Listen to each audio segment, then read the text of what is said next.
우리 성도님들 혹시 세례 요한이라는 인물을 좋아하십니까? 제가 성경에서 예수님 다음으로 좋아하는 인물이 세례 요한입니다. 제가 세례 요한을 주목하게 되고 좋아하게 된 이유는 매우 간단했습니다. 어느 날 이 세례 요한의 그런 스토리들을 묵상하다가 그가 가지고 있는 위치가 굉장히 흥미로웠습니다. 이 성경을 보면 이 구약의 마지막 말라기 그리고 신약의 시작인 사복음서, 이 중간 사이에 끼어있는 사람이 바로 세례 요한이었습니다. 이 구약의 모든 이야기가 끝나고 예수님의 이야기가 시작되는 그 바로 직전에 위치해 있던 인물이 바로 세례 요한이라는 인물인 것이죠. 그래서 세례 요한을 가리켜서 이렇게 얘기합니다. 주님의 길을 예비하는 자. 즉 세례 요한은 예수님의 처음 오심, 초림을 준비하던 자였습니다. 그래서 묵상하던 중에 문득 이런 생각이 들었습니다. 세례 요한이 예수님의 초림을 준비했다면 이 세례 요한의 삶을 통해서 예수 그리스도의 재림을 준비하는 우리들에게 주는 분명한 메시지가 있지 않을까라고 이렇게 생각했습니다. 그런데 세례 요한의 삶을 이렇게 깊이 보니까 그를 통해서 지금 이 시대를 살아가고 있는 우리에게 주는 메시지들이 분명함을 깨닫게 되었습니다. 그래서 오늘 그리고 다음 주 2주 동안 세례 요한에 대해 나누도록 하겠습니다. 오늘은 그의 많은 이야기들 중에 처음에 해당되는 광야라는 우리가 장소에 집중하고 그것을 통해서 우리에게 주는 메시지가 무엇인지 함께 나누도록 하겠습니다. 이 세례 요한이 광야에 있었을 때의 시대적 배경은 매우 암담했습니다. 마치 사사시대의 모습과 비슷했습니다. 이 사사시대의 특징이 무엇입니까? 우리 잘 아는 대로 이 사사기의 마지막 절을 보면 이렇게 말씀합니다. 그때에 이스라엘의 왕이 없으므로 사람이 각기 자기의 소견에 오른 대로 행하였더라. 그 누구 하나 하나님을 왕으로 모시고 있지 않았습니다. 자신이 스스로 주인이 되어서 자신의 뜻대로 행하며 살아가는 비참한 시대였던 것이죠. 왕이 없었기 때문에 그 당시 종교 지도자들 역시 심각한 영적 상태에 있었습니다. 사무엘상 3장 1절에서 2절을 보면 그 당시 영적 지도자들이 얼마나 심각했는지 적나라하게 보여주고 있습니다. 아이 사무엘이 엘리 앞에서 여호와를 섬길 때에는 여호와의 말씀이 희귀하여 이상이 흔히 보이지 않았더라. 엘리의 눈이 점점 어두워가서 잘 보지 못하는 그때에 그가 자기 처소에 누웠고, 그 당시의 특징이 무엇이냐면 하나님의 말씀이 굉장히 희귀하다라고 이렇게 말씀합니다. 하나님의 말씀을 듣고 가르쳐야 할 영적 지도자들도 그조차도 하나님의 말씀이 더 이상 들리지 않는 시대, 그 시대가 바로 사사시대였다는 것이죠.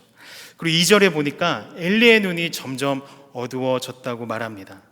이것은 단순히 어떤 육체의 노화를 이야기하는 것이 아니라 그의 영적 상태를 뜻하는 것입니다. 점점 어두워져서 잘 보지 못했다. 가끔씩 주시는 하나님의 말씀조차도 이제 더 이상 보지 못하게 되었다는 것이죠. 그래서 350년이라는 이 지속되었던 암흑기와 같은 사사시대의 특징은 즉 하나님의 말씀의 부재라고 이렇게 말할 수 있습니다. 그런데 안타깝게도 세례 요한이 등장한 이 시기도 이 사사시대와 동일한 상황이었다는 것이죠. 구약의 마지막인 말라기 이후에 400년간 하나님의 말씀이 침묵하였습니다. 그 누구도 하나님의 말씀을 듣고 백성에게 전해주는 자가 없었습니다. 내 백성이 지식이 없으므로 망하는도다. 이 호세아 말씀이 정확하게 맞아떨어지는 시대였던 것이죠. 그러므로 당시 종교 지도자들의 상태는 어땠습니까? 그들은 예배를 집무하는 역할을 감당하기보다는 정치적인 집단으로 변질되었습니다. 로마의 정권의 눈치를 보면서 자기 자신들의 권력을 유지하기 위해 안달난 집단이 바로 그 당시의 종교 지도자들이었다는 것입니다. 어떻게 이 정치 집단에게서 기대를 할 수 있겠습니까? 어떻게 그들 가운데서 하나님의 말씀이 백성에게 전달될 수 있겠습니까? 그런데 그때 드디어 하나님의 말씀을 받는 자가 등장합니다. 세례 요한인 것이죠. 그래서 우리 다 함께 2절을 함께 읽도록 하겠습니다. 시작. 안나스와 가야바가 대제사장으로 있을 때 하나님의 말씀이 이처럼 하나님은 한 시대의 사람을 일으키실 때 어떤 그 사람이 군사적이나 정치적인 사람이 아니라 하나님의 말씀을 받은 자들을 통하여 백성들을 깨우기 시작하십니다. 저에게는 이 말씀이 굉장히 감동적이었어요. 하나님의 말씀이 400년간 부재된 그 시대에 백성들이 하나님을 아는 지식이 없어서 망해가고 있는 그때에 하나님의 말씀이 빈들에서, 즉 광야에서 세례 요한에게 임한지라. 400년간 없었던 하나님의 말씀이 드디어 세례 요한에게 임하게 된 것입니다. 잘 아시는 것처럼 세례 요한은 광야로 들어가서 낙타떨 옷을 입고 메뚜기와 석청을 먹으며 마치 광인 같은 삶을 살았습니다. 여기서 우리가 함께 좀 주목해 보아야 할 것은 그가 광야로 들어갔다는 것입니다. 사실 세례 요한은 일반인이 아니라 제사장 집안 출신입니다. 소위 말해서 금수저죠. 부와 명예를 누릴 수 있는 집안에서 태어남에도 불구하고 그는 스스로 광야로 나갔습니다. 광야는 어떤 곳일까요? 광야는 세상과 차단된, 구별된 장소인 것이죠. 세상이 제공할 수 없는 기쁨과 쾌락이 아무것도 없는 곳입니다. 그래서 오직 하나님만 찾을 수 있는 장소인 것이죠. 하나님의 말씀이 없는 암흑 같은 세상을 뒤로하고 그가 광야에서 인생 대부분의 시간을 머무르며 예수 그리스도의 오심을 준비한 것입니다. 그래서 마가복음 1장 2절은 이렇게 말씀하는 것입니다. 선지자 이사야의 글에 보라, 내가 내 사자를 내 앞에 보내노니 그가 내 길을 준비하리라. 이처럼 세례 요한이 예수 그리스도의 초림을 준비하였듯이 여러분들에게 예수 그리스도의 재림을 준비하는 자로서 세워진다면, 우리가 그 시대에, 이 암흑기 같은 시대에 우리가 준비되어질 수 있다면 이것이 얼마나 큰 축복이겠습니까? 그래서 이 암흑기 같은 이 시대에 여러분들이 광야로 나가는 그 용기와 결단이 있게 되시기를 소망합니다. 이것은 단순히 어떤 세상과 담을 쌓으라는 이야기가 아닙니다. 여러분의 삶의 일정 부분을 떼어서 광야로 들어가라는 것이죠. 그렇다면 왜 우리가 그 광야로 가야만 합니까? 그것은 바로 이 광야라는 곳은 하나님의 말씀이 임하는 곳이기 때문입니다. 이 광야는 히브리어로 미드바르인데 이것은 말씀을 뜻하는 다바르에서 파생된 단어입니다. 즉 광야는 하나님의 말씀이 임하는 곳이고 하나님의 말씀이 있는 장소를 뜻하는 것이죠. 모세도 광야에서 40년 동안 훈련 받았습니다. 예수님도 본격적인 사역 전에 40일 동안 광야에서 기도하시고 시험 받으셨습니다. 그래서 광야는 이 두 가지 의미를 다 갖고 있습니다. 광야는 단순히 어떤 시험과 고난의 장소뿐만이 아니라 동시에 광야는 우리가 성숙할 수 있고 성장할 수 있고 준비되는 장소인 것이죠. 그래서 세례 요한이 광야에서 구별되어 준비되었을 때, 마침내 때가 되었을 때 하나님의 말씀이 빈들에 있는 세례 요한에게 임하게 된 것입니다. 이처럼 광야는 하나님의 말씀으로 충만해지는 장소인 것이죠. 이 시대를 향한 하나님의 뜻과 거룩함을 준비하는 장소가 바로 광야인 것입니다. 그 당시에 사두개파와 바리새파가 있었습니다. 그들은 정치적인 집단이고 율법으로는 구별된 자라고 그들 스스로 이야기하지만 사실상 하나님의 뜻에서 벗어난 자들이었습니다. 성경에는 나오지 않지만 또 하나의 파가 등장하는데 그들을 가르쳐 에세네파라고 말합니다. 한번 따라해 볼까요? 에세네파. 에세네파는 그 당시에 도덕적, 정치적 말씀이 완전히 무너져 있는 그 시대의 상황에서 구별되어서 하나님의 뜻을 발견하기 위하여 스스로 그들이 광야로 들어간 집단인 것이에요.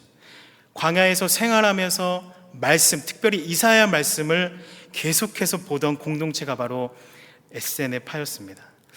많은 학자들은 아마도 세례 요한이 에세네파였으며 에세네파의 리더였을 가능성이 많다고 주장합니다. 충분히 그는 부와 명예를 누릴 수 있는 집안에서 태어났습니다. 그런데 그가 스스로 광야에 들어감으로써 말씀으로 준비되어 타락한 시대에 구별된 자로, 그리고 예수님이 오시는 새로운 시대를 맞이하는 이 은혜의 시대를 구약과 신약 연결시키는 놀라운 자로 사용받게 됩니다.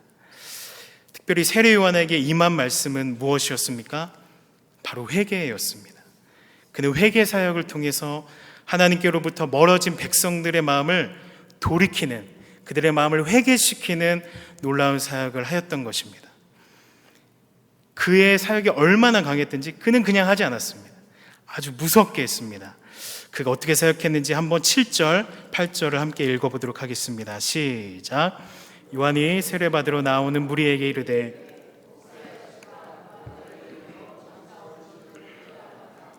그러므로 회개에 합당한 열매를 맺고 속으로 아브라함이 우리 조상이라 말하지 말라. 내가 너희에게 이르노니 하나님이 능히 이 돌들로도 아브라함의 자손이 되게 하시리라. 여러분, 회개하십시오. 여러분, 돌이켜십시오. 이런 수준이 아니라, 죄송합니다, 이 독사의 자식들아, 회개에 합당한 열매를 맺어라. 너희가 말로만 아브라함의 자손이라 하지 말고 합당한 회개의 열매를 맺으라 하고 그가 회개를 선포했을 때 사람들의 마음이 점점 이렇게 변하기 시작했습니다. 그래서 그 나타난 결과는 5절입니다. 5절에 무엇이라고 되어 있냐면 모든 골짜기가 메워지고 모든 산과 작은 산이 낮아지고 굽은 것이 곧아지고 험한 것이 평탄하여질 것이요. 백성들의 마음을 회개시키고 하나님께로 돌이키는 것, 이것이 바로 세례 요한의 사역, 즉 주의 길을 준비하는 사역이었습니다. 5절을 보십시오. 하나님께서 벗어났던 그 마음들이 다시 하나님의 마음으로 메워지고 높은 산처럼 높아졌던 그들의 마음들이 낮아지고 굽은 것들이 곧아지고 삐뚤어졌던 험한 길이 평탄케 되는, 다시 한번 마음을 새롭게 하는 회개 사역을 통해서 주님 오실 길을 준비하였던 것입니다. 세례 요한의 회개 사역이 얼마나 강력했냐면 마태복음 3장 5절에서 6절에 이렇게 말씀합니다. 이때에 예루살렘과 온 유대와 요단강 사방에서 다 그에게 나와 자기들의 죄를 자복하고 요단강에서 그에게 세례를 받더니, 이렇게 말씀합니다. 예루살렘과 온 유대와 요단강 사방에서 다 그에게 나아갔다고 했습니다. 이렇게 세례 요한의 사역은 이스라엘 전 지역에 큰 영향력을 끼치게 됩니다. 어떻게 세례 요한이 이 회개 사역을 통하여서 그 이스라엘 전 지역에 이러한 영향력들을 미칠 수 있는 것일까요? 그 답은 계속해서 말했듯이 그가 광야라는 구별된 장소에서 하나님의 말씀으로 채워지는 그 준비 기간이 그에게 있었기 때문입니다. 세례 요한이 몇 살부터 광야에 나갔는지는 정확하게 모르겠습니다. 그런데 우리가 좀 유추해 볼 수 있는 것은 누가복음 1장 80절에서 이렇게 얘기합니다.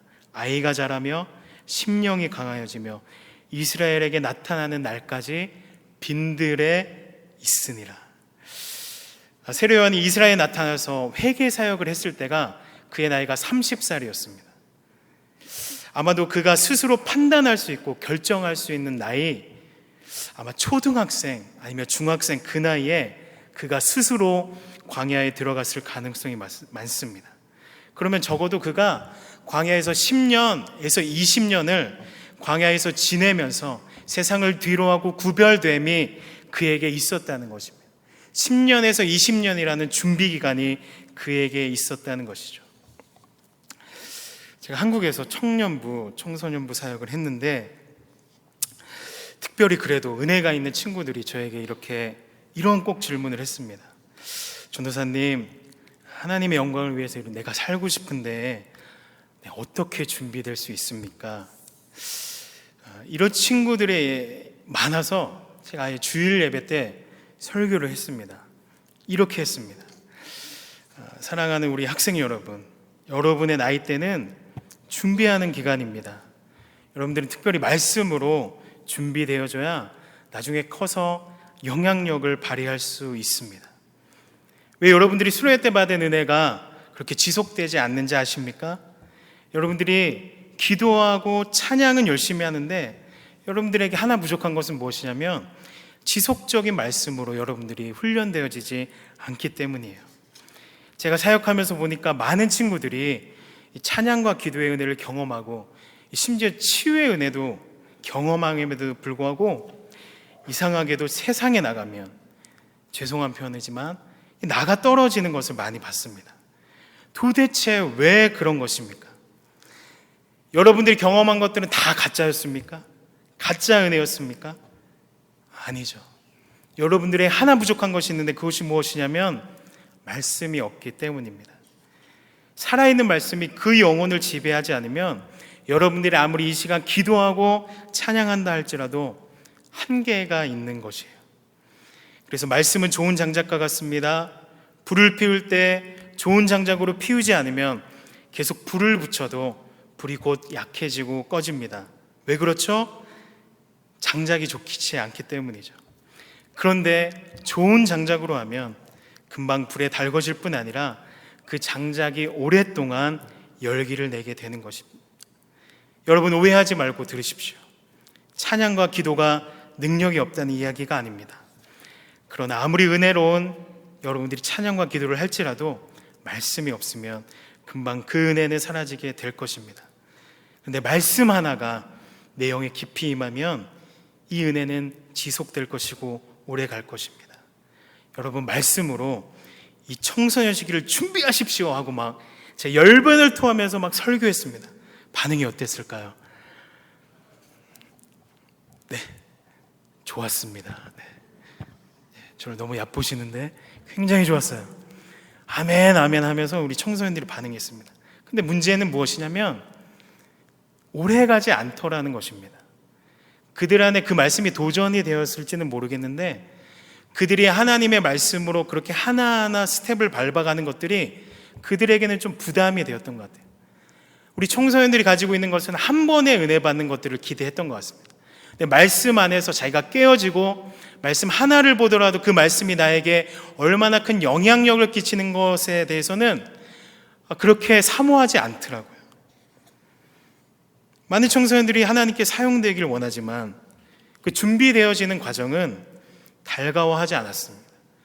제가 그걸 보면서 얼마나 안타까웠는지 모르겠습니다. 또한 동시에 저도 스스로 좀 돌아보는 시간을 갖게 되었습니다. 그러나 반대로 우리 세례요한은 준비했던 것이죠.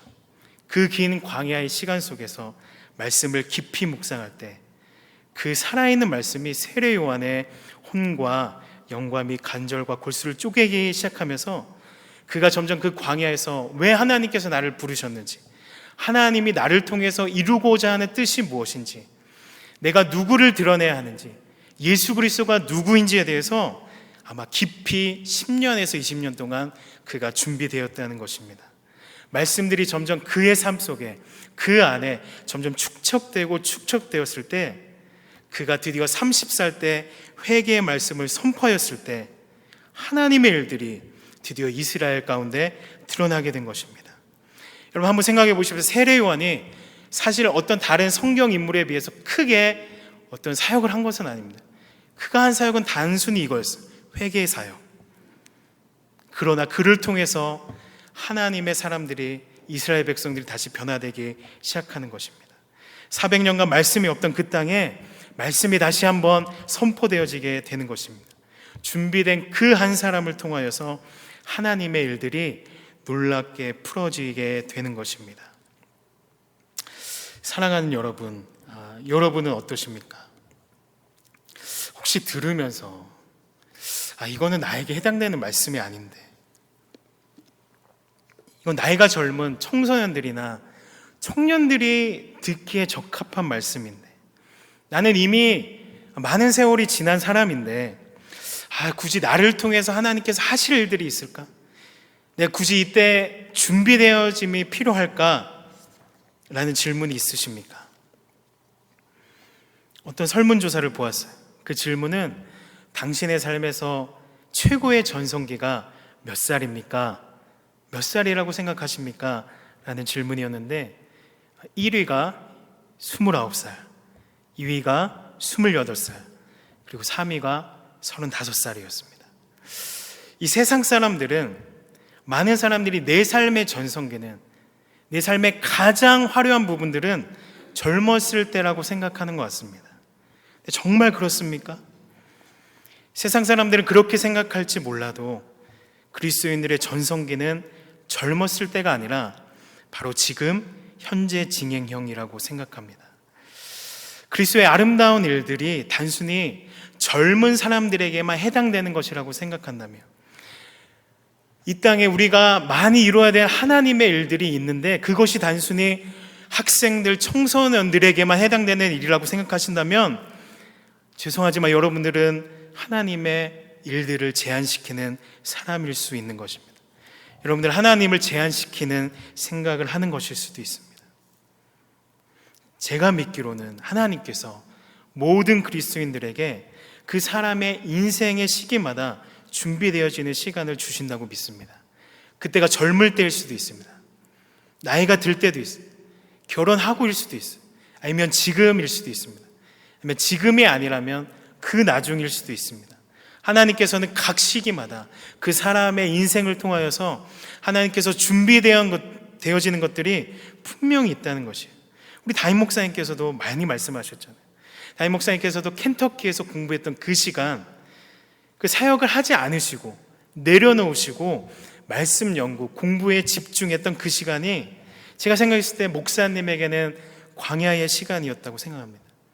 다시 한번 말씀드리지만 이 광야의 시간은 고난, 어려움의 시간뿐만 아니라 그곳에서 성장하고 성숙하고 하나님의 뜻을 점점 발견하는 곳이 바로 광야인 것이죠.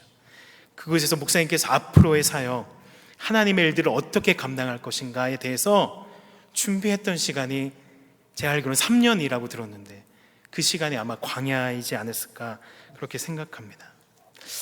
제 이야기를 해서 좀 죄송합니다만 저의 광야는 군대였습니다.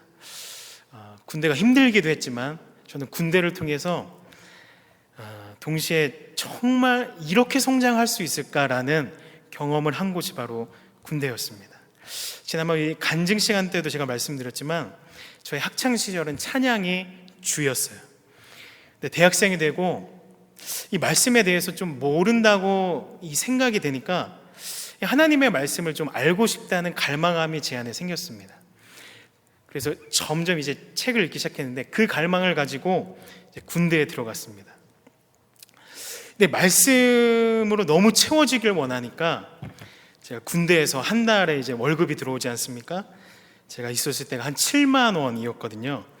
그러면 2만 원을 뗐습니다. 2만 원은 헌금과 먹을 거, 그래서 PX에서 먹을 거를 떼서 2만 원을 쓰지 않았습니다.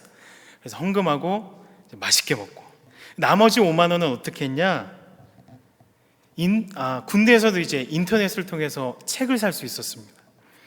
그래서 제가 남은 5만 원을 가지고 책을 사서 읽었습니다. 제가 몇 권을 주문했나 나중에 보니까 150권이더라고요. 놀라지 않으시는데 군대에서 그렇게 하기 어렵습니다. 제가 저를 드러내려고 하는 것이 아니라 그때 당시에 제 마음이 어떠했냐라는 것을 좀 말씀드리고 싶습니다.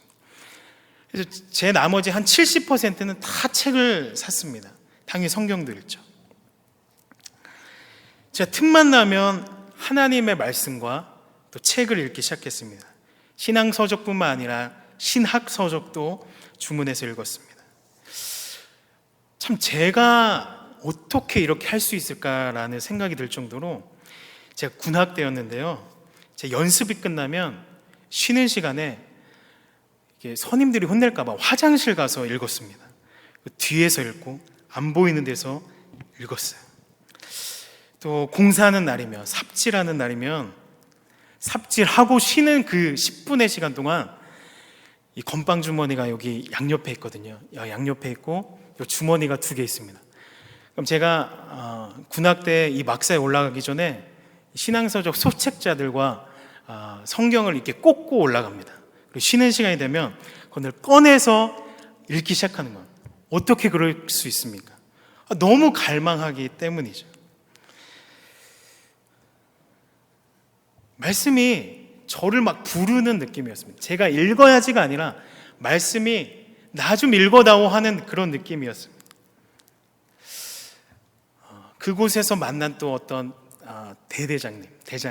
대령님, 또 그분을 통해서 성경 공부를 하고 또 신의회를 통해서 말씀을 나누고 성경을 깊이 연구하는 그 시간들을 통해서 그 시기가 바로 제 인생의 가장 큰, 제가 굉장히 이렇게 성장할 수 있었던 곳이 바로 군대였습니다.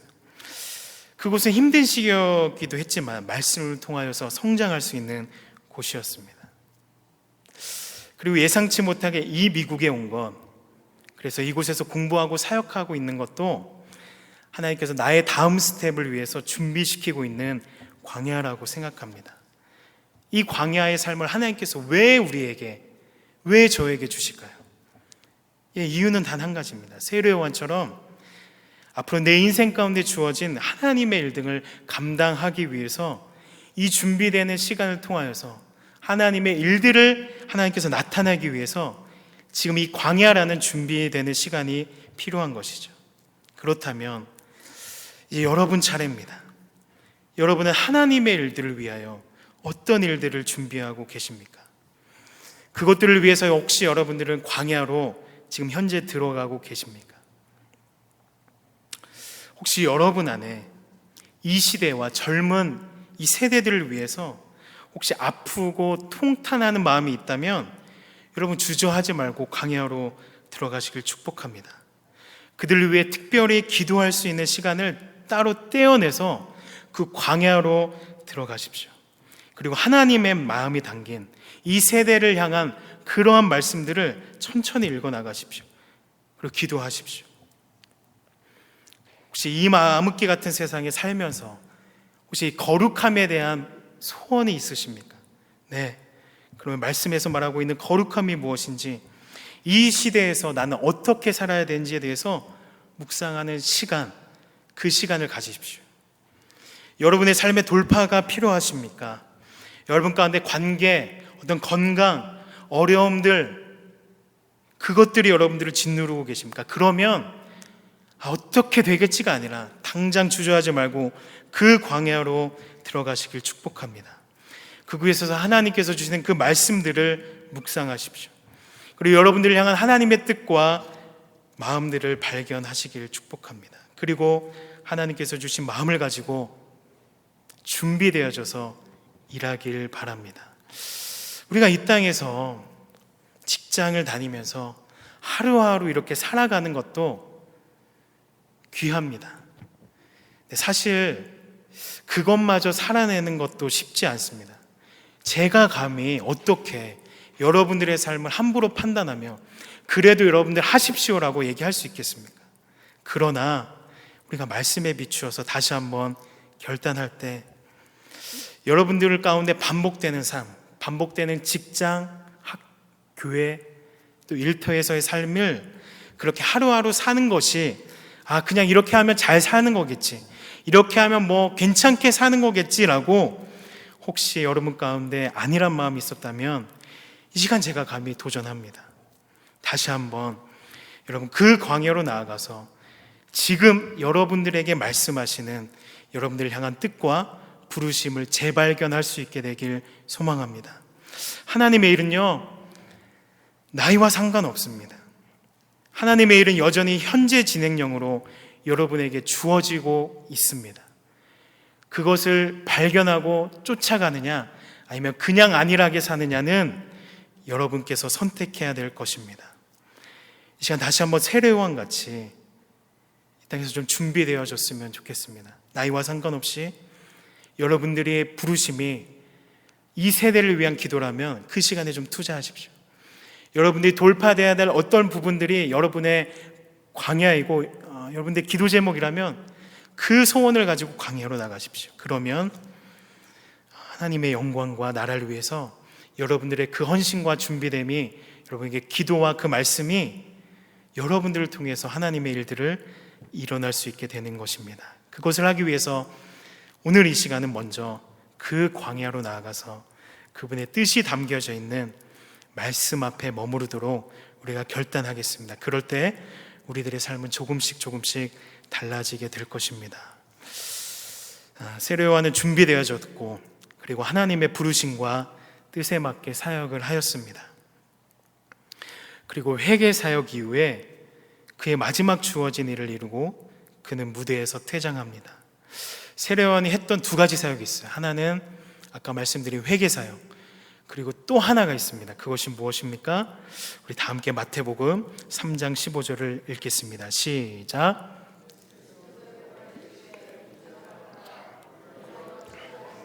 이루는 것이 합당하니라 하시니 예 요한이 허락하는지라. 세례 요한은 예수님에게 세례를 줌으로써 그의 모든 사역이 마쳐지게 되었습니다.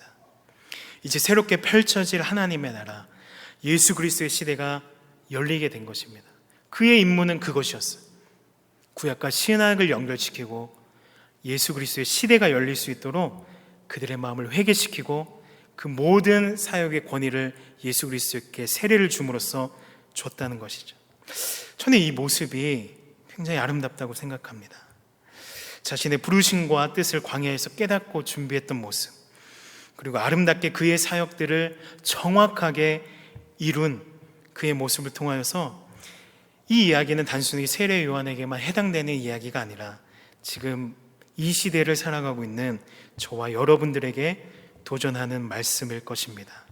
그러므로 저와 여러분들이 이 마태복음 3장 15절의 말씀처럼 우리가 이와 같이 하여 모든 일을 이루는 것이 합당하니라. 저와 여러분들이 이 짧은 인생, 얼마 남지 않은 소위 말하는 우리 마지막 때라는 이 시대를 살아갈 때 하나님의 일을, 그 일들을 단순히 하나님이 하시겠지가 아니라 주님, 내가 그 일에, 그 사역에 동참하겠습니다. 그러한 여러분들이 있으면 좋겠습니다.